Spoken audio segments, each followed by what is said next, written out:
Okay, so I've initiated recording. Yesterday we had a beautiful start. We talked about the gospel extensively. Basically, what we looked at yesterday was what the gospel is and what the gospel is not. Because according to the commission given to us, the letters in red by Jesus Christ, it said something in Mark 16:15. So if you're with your Bible, you can just check quickly. And we look at Mark 16:15. We also look at Matthew. So in Mark, it says, "Go ye into the world and preach the gospel." In Matthew, it says, "Go ye therefore and disciple nations," right? Baptizing them in the name of the Father, Son, and the Spirit, teaching them to observe all things whatsoever I've commanded you. I am with you always, right? Those are the words of Jesus Christ. So that was the commission. That's the mandate that we receive from the risen King, right? He had died, he was buried, he had resurrected before he gave that command. That's Matthew 28:19. Go ye therefore and make disciples of all nations. So before you make disciples of nations, you are first going to preach the gospel to them. The gospel is not the same thing as discipling them, right? Jesus Christ taught us how to disciple the nations. He said, baptize them in the name of the Father, Son, and Spirit, and teach them to observe the things I've commanded you. So I told us yesterday that at one end there is discipleship, and at the other end there's apostleship. At one end there's discipleship, and at another end there's apostleship. So when you are exercising apostleship, you are going to fulfill a command, and the command is that we should go ye into the world and preach the gospel. So we have to look at what the gospel is, because we're talking about how we can shape culture, how we can influence culture creatively with the gospel. And I told us that we look at 5 things that the gospel is not. Number 1, I said the gospel is not the Bible. The gospel is not the 10 commandments. The gospel is not, we explained all of this, can go listen to the previous session. The gospel is not also good advice. The gospel is not, look at 4 things actually. And then what is the gospel? Basically, Romans chapter 6 and 1 Corinthians chapter 15 told us what the gospel is. That the gospel is Christ dying, Christ suffering on the cross, dying, being buried, and resurrecting to give us a new life. All of this have their significance. So the death, burial, and resurrection of Jesus Christ is the gospel. Why did Jesus Christ die? He died for our sins, right? So that sins shall die. So he died for the sins of everybody. So anybody you see who is a sinner, Christ has died for that person. So as you are going to the world, you're not going to condemn them. You're not going there to give them the law. You're not going to give them the 10 commandments and say, do like this. I shared it yesterday that you cannot be telling a non-believer not to steal. You're wasting your energy. You cannot be telling someone that don't receive Christ not to convert. You're wasting your energy, because that's the state that they are in. So before you introduce the things that they should not do, you should first give them the gospel. That's what we're commanded to do. That Christ have died for them, forgiving them their sin, freeing them from the curse, from the law of sin and death, and giving them life. It's when a man accepts all of this that he can now start walking in the newness of life. And we went deep, went further to talk about the culture, what culture is. We said culture is the way of life of a people, just like social study defines it for us. The way of life of a people. So the way you live your life is your culture. The way people live in your village, they are from Amasoma. The way people live there is the culture, right? You are in a school. The way students and teachers, the way the community, right, of everybody in the school live is the culture there, right? You are in a workplace, you are in an organization. The way things are done, the way people live is the culture of that organization. You are in a church, the way the church operates, the way the church carry out their activities is culture of the church. So anywhere you find yourself, there's culture. Anywhere you find yourself, there's culture. Culture is the way of life, how life is channeled. And we went further to talk about life, what life is. That there are some words, I said there are some words that you really cannot pin a particular definition on. They say, what is a book? Say a book is a collection of plain sheet of paper, right, that you can write on. That's a book, or that's a note. If I say what's a chair is a piece of furniture that you sit on, right? You can define them. You can define all of this. What is oxygen? You can say oxygen is this. What is water? But there are some things you cannot just pin a particular definition on. To define them, you need to define another thing. And life is an example of that. If I ask you what is life, what will you tell me? Another of such word is glory. In fact, another of such word is God. That one is a symposium conversation. You have to define them with their expressions.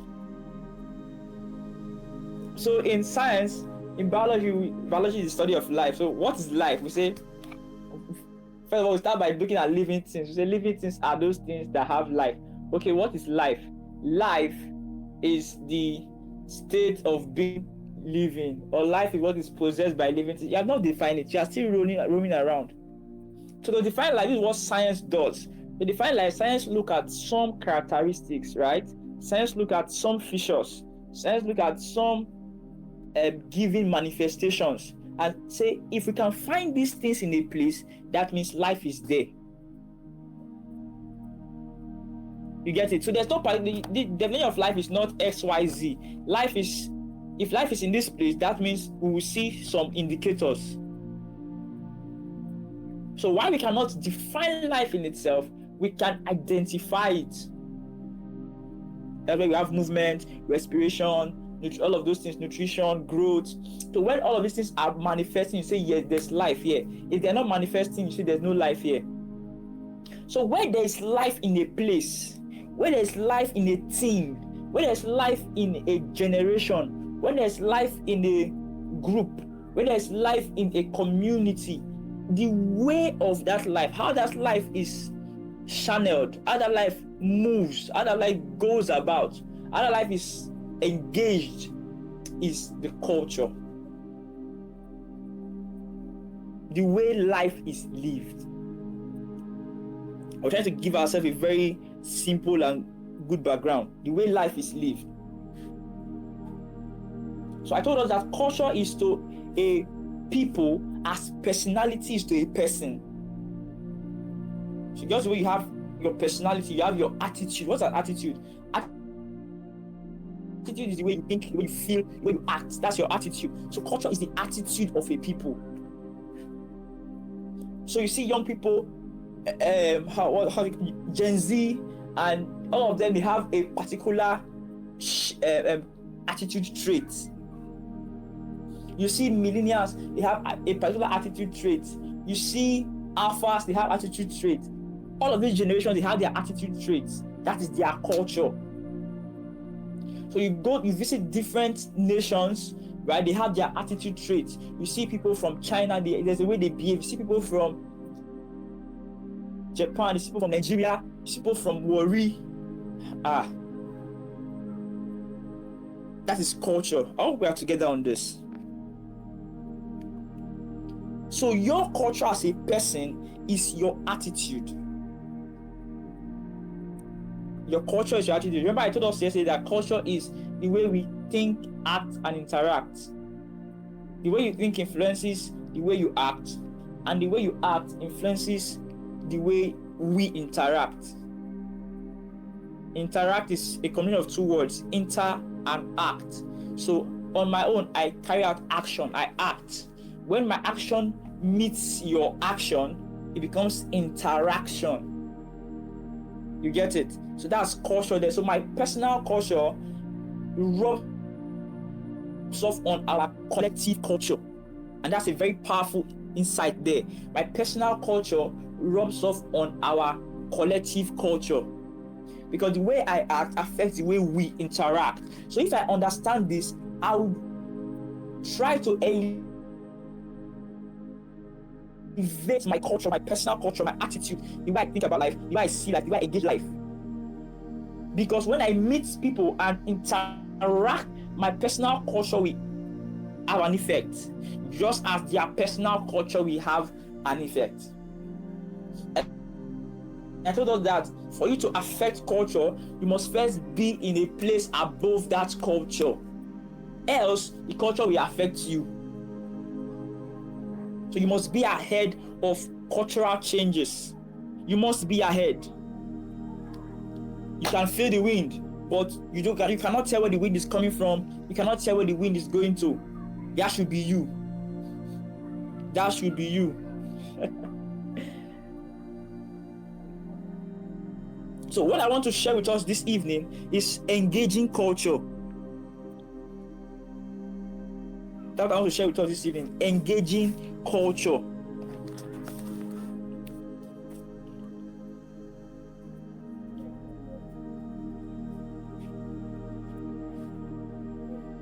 If there's a particular trend, I want to believe that majority, if not everybody here is on social media. If there is a major trend, do you know that trend is culturally influenced? Hey, I want us to understand this. I shared this in the last meeting we had at OTB, that nothing just happened. You see this earth that we are in, nothing just happened. And in fact, there's nothing that happens that God is not aware of, and there's nothing that happened that God is not in. Bible says in John chapter 1 that in the beginning was the Word, and the Word was God, and the Word was with God, right? And then verse 2 says something very, very interesting. I'm quoting John.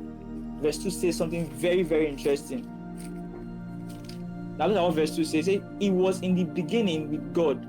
All things were made through him, and without him nothing was made. In him was life, and the life was the light of men. John 3:16 says, for God so loved the world.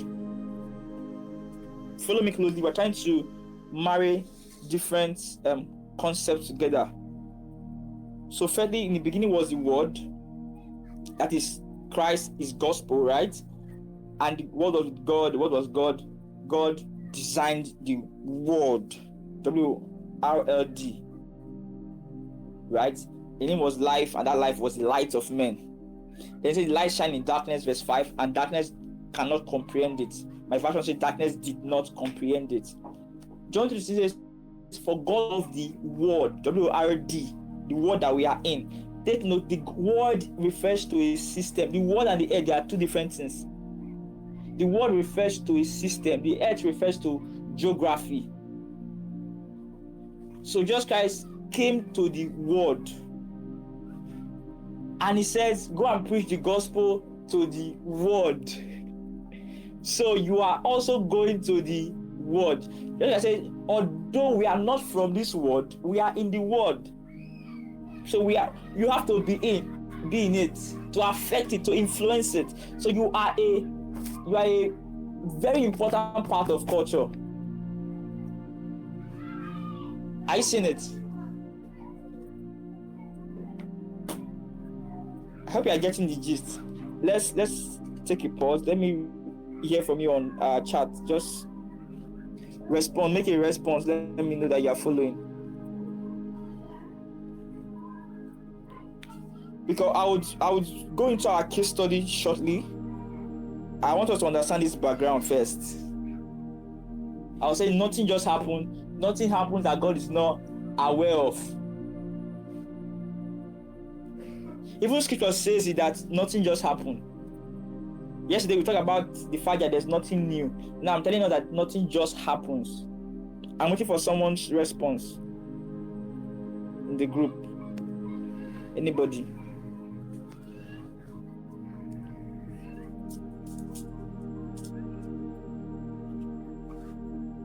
I'm for someone's response.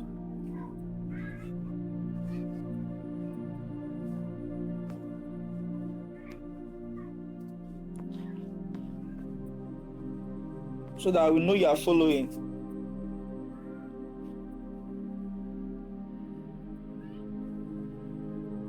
Hi guys, come on.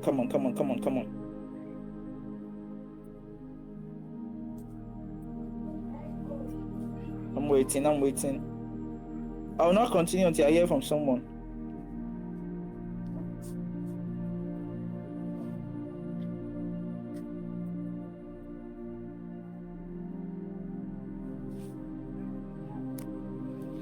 Someone use the chat.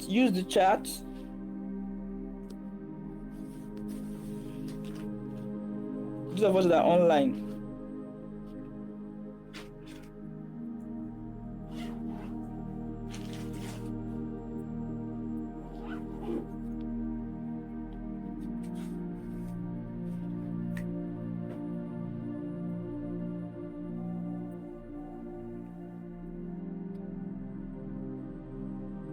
Do we respond to culture?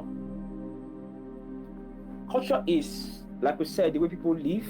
And how do we place a perimeter around how people live, the way of life of a people? How do we judge that way? What do you see and say this is the way this person is living? There are 5 key areas. I'll mention 4 of them.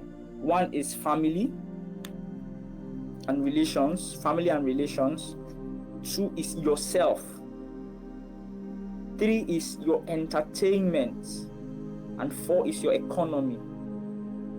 1 is family and your relations. 2 is yourself. 3 is your entertainment, and 4 is your economy. Government, all of the rest, they have an influence, they have a stake on this. Their agenda is to target how you relate with people, how you love yourself, how you live, your entertainment, how you play, right? That's your relaxation, and your economy, how you work. If you run a business, let's say you have a product as a person, take note, you have a mission mindset.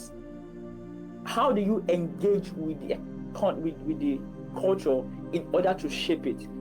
Your product or your service must be looking at any of these areas. How people relate with others, how people live their life, how people are entertained, very important, and then how people make money. So anything you are designing must be in any of these areas, must affect any of these areas. I'll say it again. How people live their life, that's their self. How people relate with others, that's how they love. How people make money, how they work, that's their economy, right? And how they are entertained, how they play. So you see trends that come up, it affects how we play, it affects how we relate with people, it affects how so you see a software that comes up, you see an application that comes up, it disrupts how we work.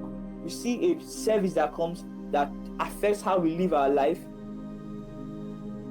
You see a pandemic, for example, it disrupts everything. All of those things are affecting culture. Now, how do you affect culture? How do you influence culture with the gospel?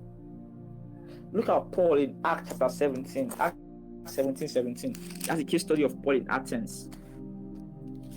The case study of Paul in Athens. Now, while Paul was waiting for them at Athens, so Paul was waiting for some persons, his spirit was provoked within him when he saw that the city was given over to idol. So the city of Athens, as at that time, was dominated by a culture of idolatry. Paul was there. He was restless. He couldn't bear it. He said, how will this thing be happening? Think about engaging culture. How can this be happening? Look at what he did. Verse 17, very interesting.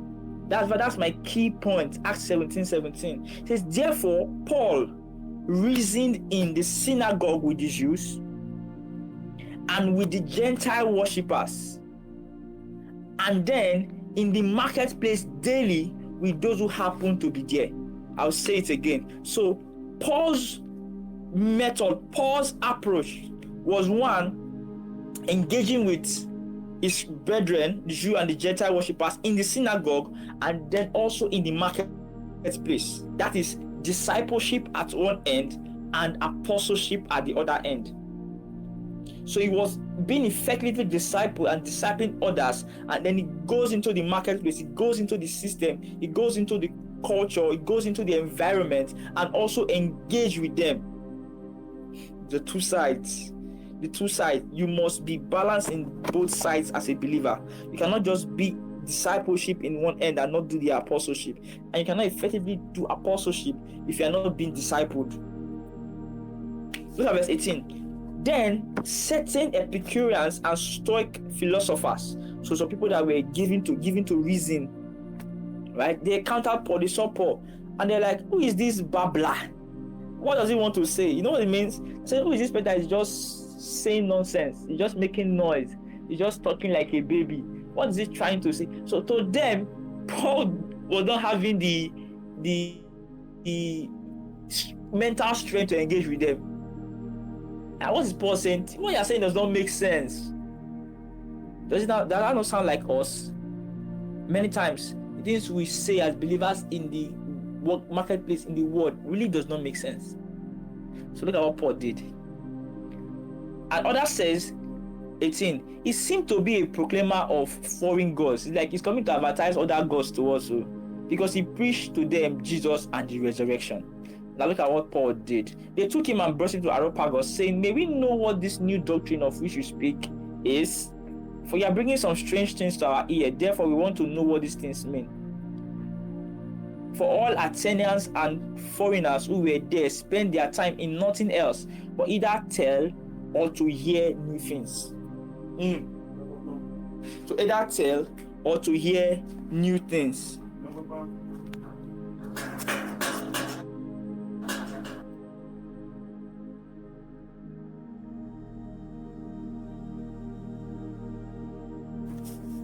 So, remember, Scripture says faith comes by what? Hearing. And they cannot be hearing without telling. And then, faith is the essence of culture. Come on. See, people act the way they believe, from their belief. Belief influences culture. Belief influences culture. I hope you are catching this. Please take your time and follow closely. I'm not rushing today. Belief influences culture. You live according to your belief. That's why culture is the way you think, the way you act, and then the way you interact, the way we interact. So the people in Athens, what they do daily is they come and tell and hear. They come to tell and also to hear. So there is a crossing of ideas. So their culture is very, very solid. Okay, come and tell us the thing that you have that is new. Let's hear. It's interesting. Let's know. Let's know what you're saying. You're introducing a foreign gospel. Let's figure it out. You get it? Tell us. We want to hear. They even took him to the center, to the meeting point. Now, if they take you like this to where unbelievers, like all of them gather and say, okay, tell us. We want to hear from your own point of view. How will you respond to this culture? Cultural response. How will you respond? Now, Paul stood up and said, men of Athens, I perceive that in all things you are very religious. So this is not a curse. He was giving them credit. Like, you guys are very religious people. You should go and look at the meaning of the word religious. For true and concerning the object of your worship, Look at Paul. Listen, Paul was in 1770 says it was in the synagogue, and then it goes to the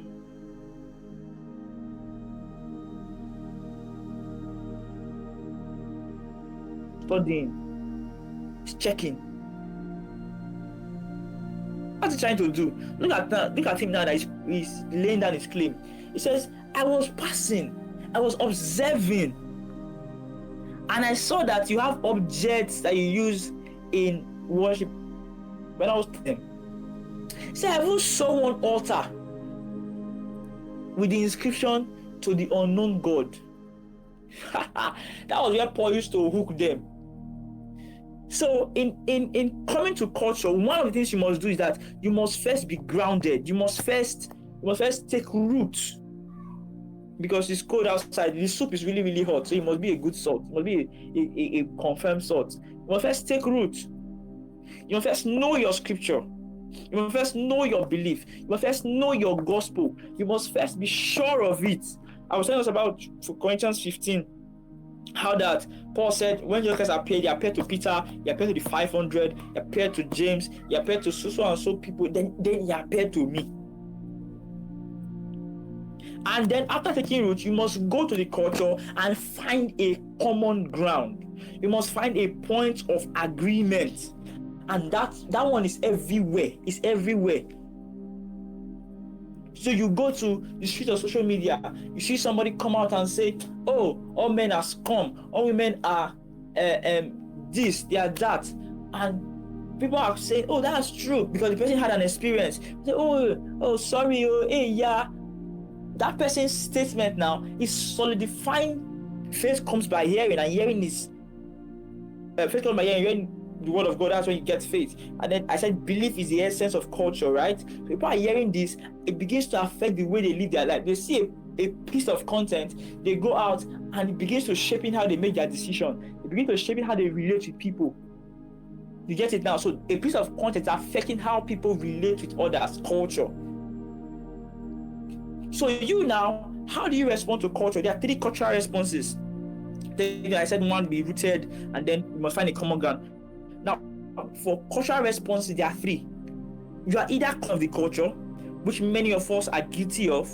You still only make that kind of statement, and you go back to your own group, you go back to your own platform of influence, and you start complaining. All of you are even saying all men are scum. You are saying this is that. You chef, this will do that will do. Yeah, the only thing you are doing is complaining. So people go and they look at what you are saying and they're like, hey, but it's true now. Yeah, but it's true now.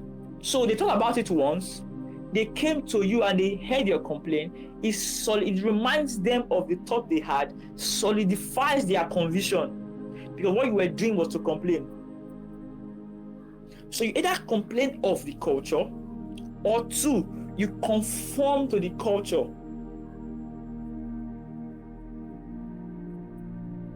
You either complain to the culture or you conform to the culture. Conforming is you agreeing with the culture.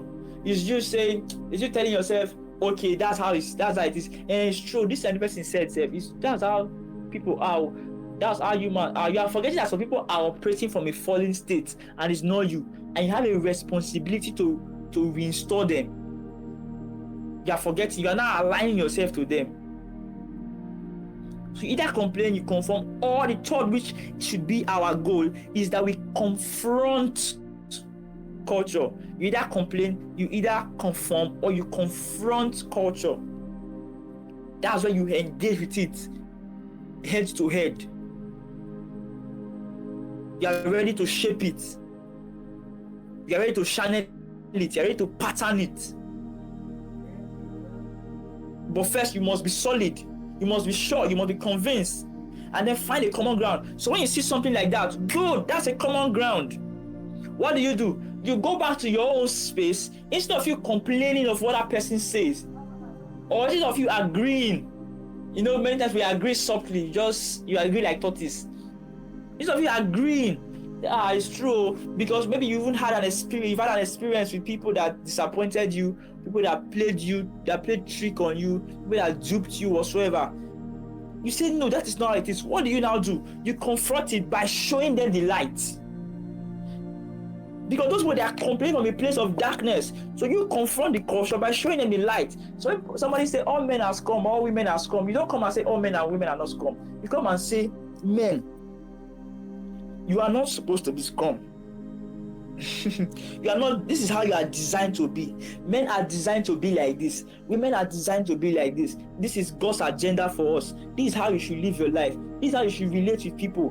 When you see XYZ, do like this. Maybe you have a story, you have some encounter, you plug it in. Now everybody wants to be validated. Every human wants to be validated, right? Everybody wants to be received. Everybody wants to be loved and respected. So they see it. So let's assume a man who has been in that kind of experience says, okay, that thing that happened, it's really true, it's a real experience, so let me try this out. So you have given the person an alternative.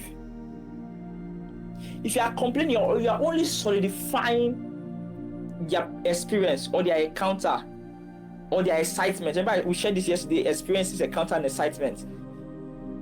You cannot go back to all the things we shared yesterday. Go and listen to the session last night. If you complain, you are solidifying it. If you are conforming, you are adding to the numbers. But confronting, that's where the work is. You are giving them alternatives. So you see people, they project movies that is not ideal. That needs to be censored and should not come to the public. They are selling immorality. They are selling perversion. They are selling whatsoever thing. Instead of you to go to your own platform and say, "Oh, you see that movie? Don't go and watch it." Or is it me? I will watch it because you just oh.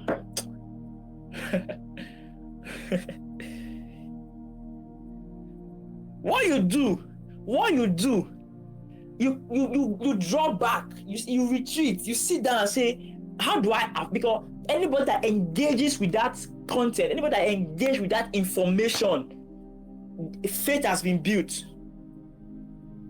right? And it affects their way of life. So you need to present a different information to produce an alternative belief.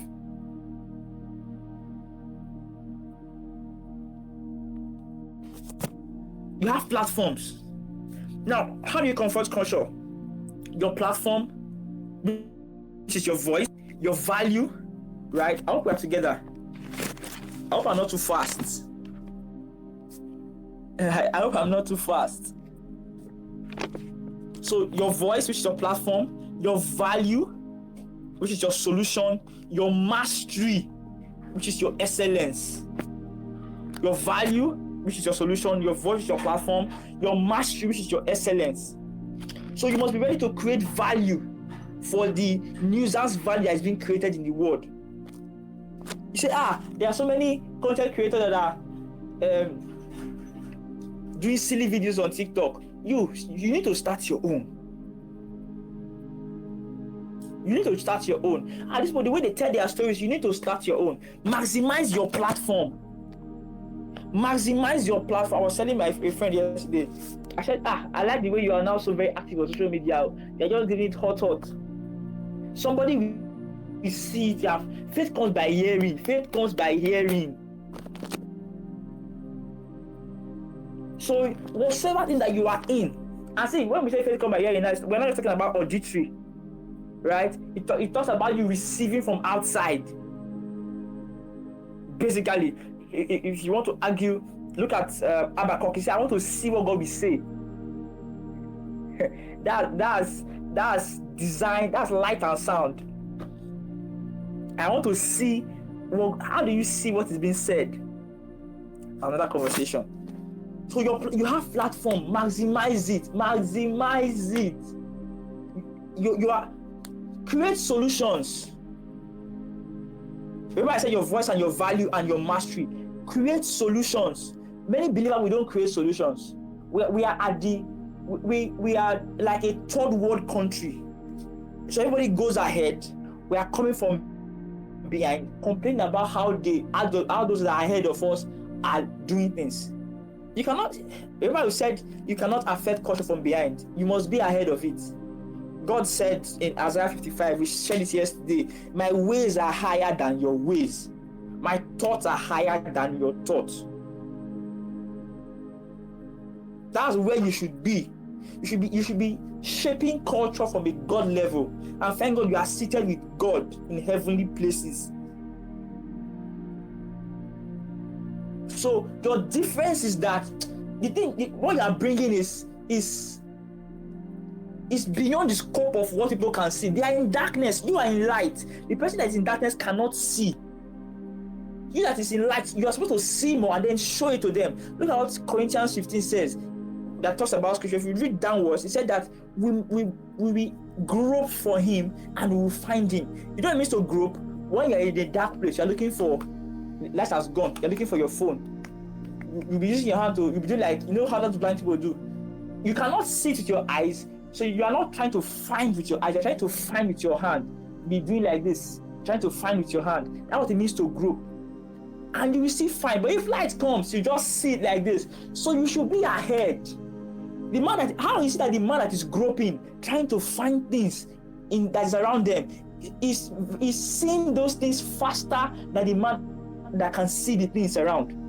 He's touching those things faster than the man that can see them. It's not an abomination. The man that cannot see is in darkness. He's trying to see, where is this torchlight? Or where is this money? Or where is this key? You that can see it. The person that is acting like a blind man will still pick the key first before you do. No. You must and you should be ahead. Software are being developed every day. Many people, I'm talking about, when I say people, I'm talking about believers, we don't know how to get ahead. We don't know how to be involved in it. It's when the thing has happened and the after effect, we bask in the after effects.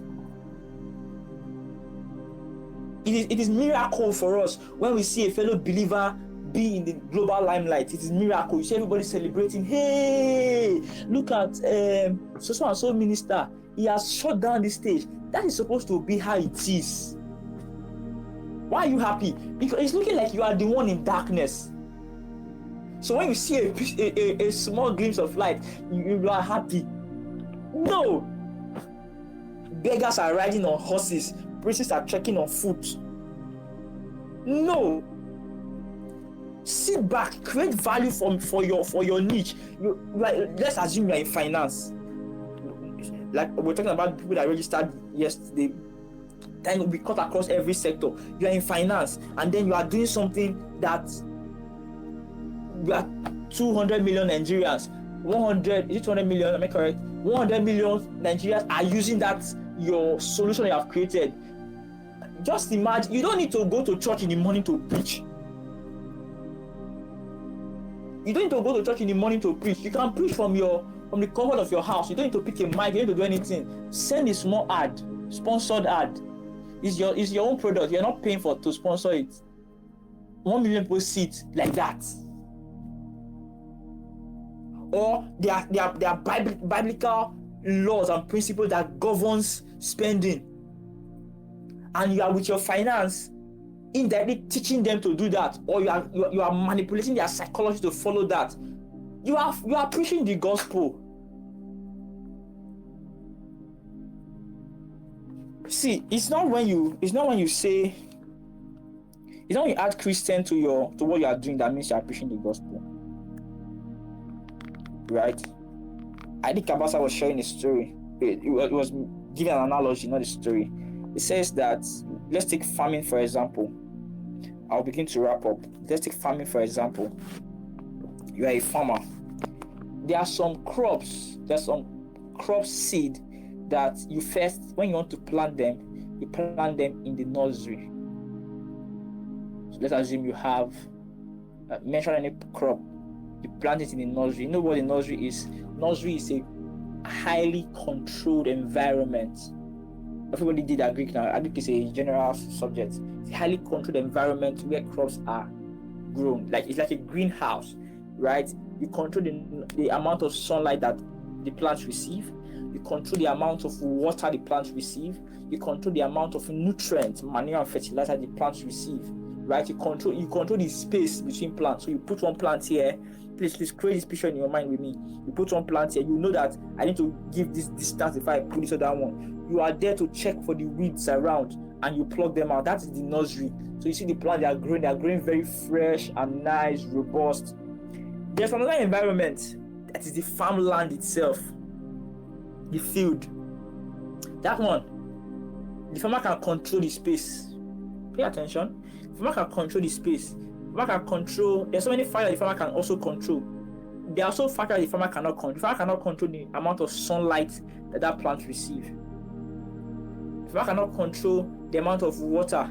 The farmer cannot control the competition between these plants to an extent.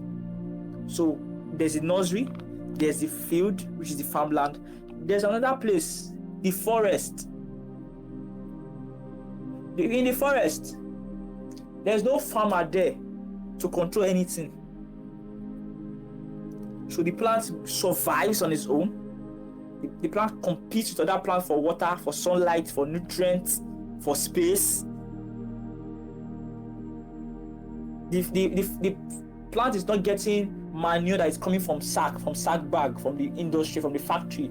They will ship it down. No, that's not what the plant is receiving. The plant is depending on the death of other plants and the decay, or the dungs, the excreta from animals. Yeah. So in the church, we are more like in the nursery, right?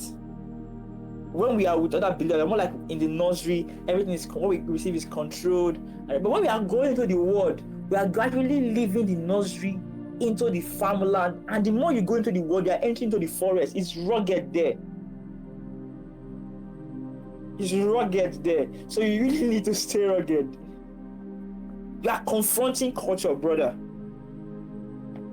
So, firstly, I'm repeating some things so that we stick. The way you think, the way you act, and the way we interact. Now, if you are in an organization and in 3 months you don't have an effect on that organization, they should sack you. In 6 months you don't have an effect, it's worse. Let's not mention a year. Let's not mention a year. Whatsoever place, whether you are in a classroom, whether you are in a corporate organization, whether you are working with a business, whether you are an influencer, whether you are whatsoever that you are, in 3 months, if you cannot begin to change the way people, you cannot begin to affect the way people relate with others, the way people live their own life, the way people work, right? And the way people are entertained. You don't understand business. You don't. So we're talking about Paul. I've not finished that conversation. Wow. Paul said, I was walking past and I saw. So Paul really understood how the environment was. Yeah, I saw you wrote something that you said to the unknown gods. See, you people think I'm coming to preach a foreign God to you. No. You see that unknown God that you are talking about, that is the God. I want to give you a little more clarity on that thing. I want you to understand it a little more. You're like, okay, it's true. We really said it's the unknown God. Let's understand. Hi. So Paul understood scripture.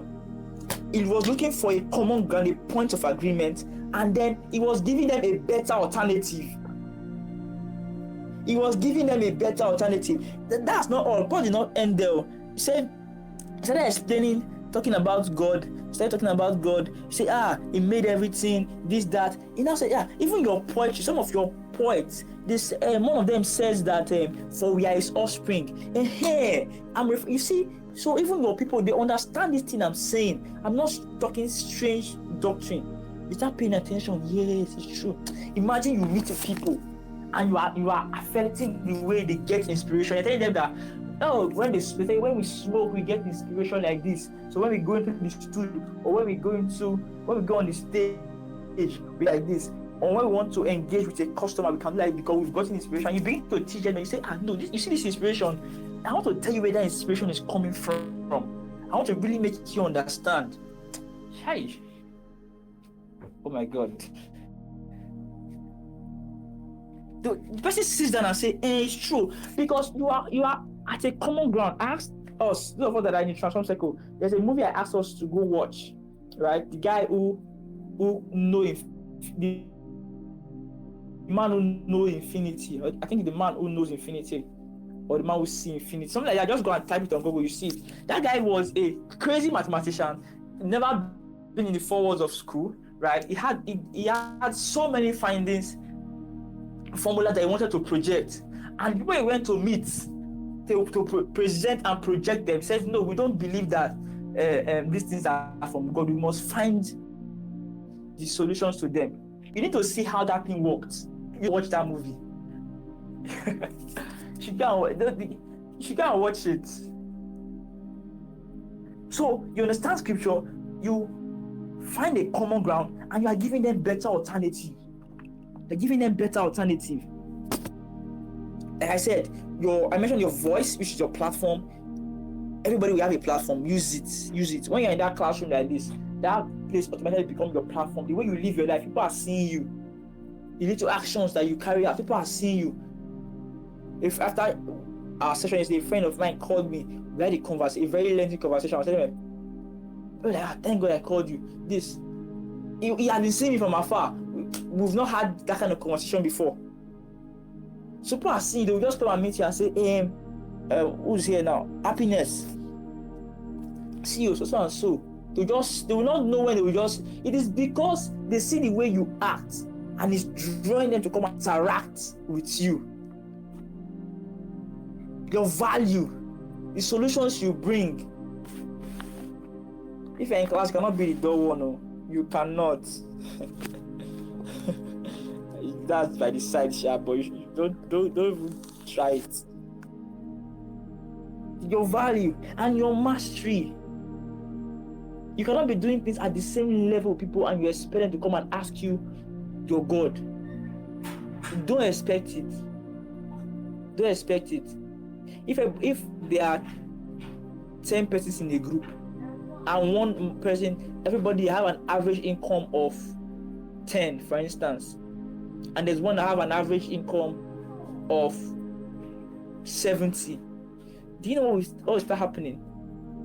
All of them that have average income of 10, they'll start going to the one that have an average income of 70 and say, please, how are you doing it? If that one says it's one babalawo that is showing me, they will say, okay, tell me about it now. If that one says it's God that is doing it for me, they will say, tell me about it now. So you're understanding it? Jesus exhibited a very high level of mastery and command. The guys that were top dogs, they started coming to meet him. Jesus, how far now?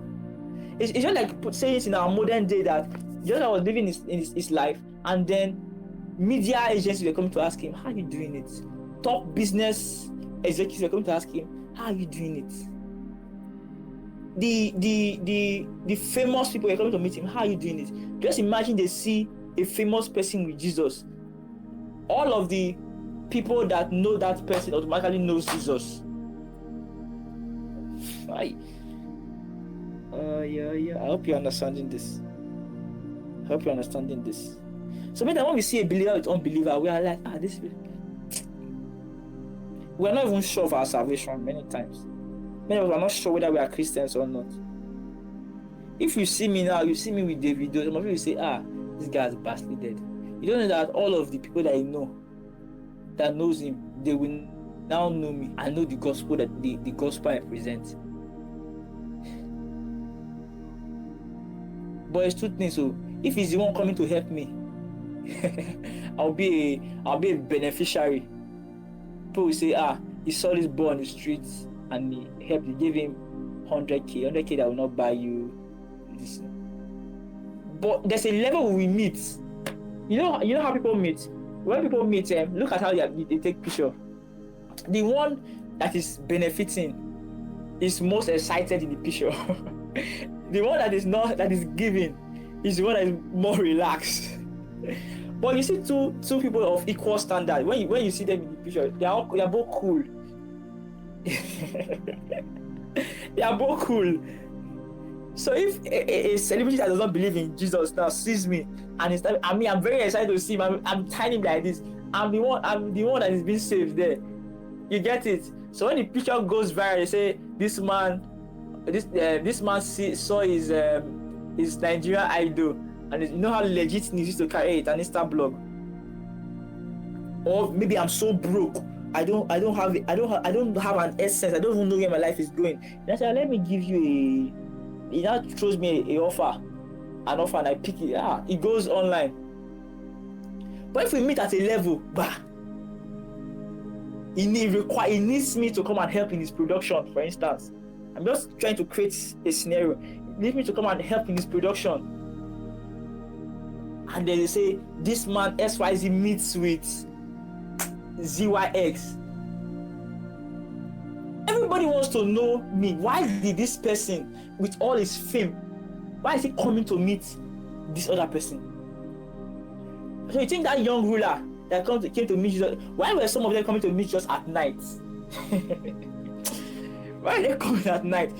Last night the story still lit. They say right, I say this man came at night. If I make the story more interesting, just imagine the story reads. You know when you used to see on news that so and so minister or so and so person have a closed door meeting with the president. People are more interested. They want to know what kind of closed door meeting is that one? What happened? What's bringing this man to this person? What are they planning? What does this person have that's making them come? So you think when Queen of Sheba came to meet Solomon, like, so you should understand, Queen of Sheba was coming so that I have to go and meet Solomon, but I don't want the story to be like if Solomon will say I'm going to Solomon because I'm needy. But really, it was a curiosity that was driving her. She came with all her goods. She was coming. When she meets Solomon said, okay, come, Abi. Solomon multiplied the things and took it back. And gave it back. She took those things back. So, how will the story end? How will the story end? I wish you understand this. So when you are taking your time to develop yourself, you are sitting with God, you are becoming on God to give you insight, to deliver ideas to you. I share with us in the Transform Cycle how that there is inspiration and expression, right? You are getting revelations from God, and then you are trying to find out how best you can express these things. That's why you should educate yourself. That's why you should seek for more. That's why you should seek for more development, because you are giving better room to express what God is giving to you. The man that knows only A, B, C will not be to express as much as the person that knows A, B, C, D to Z.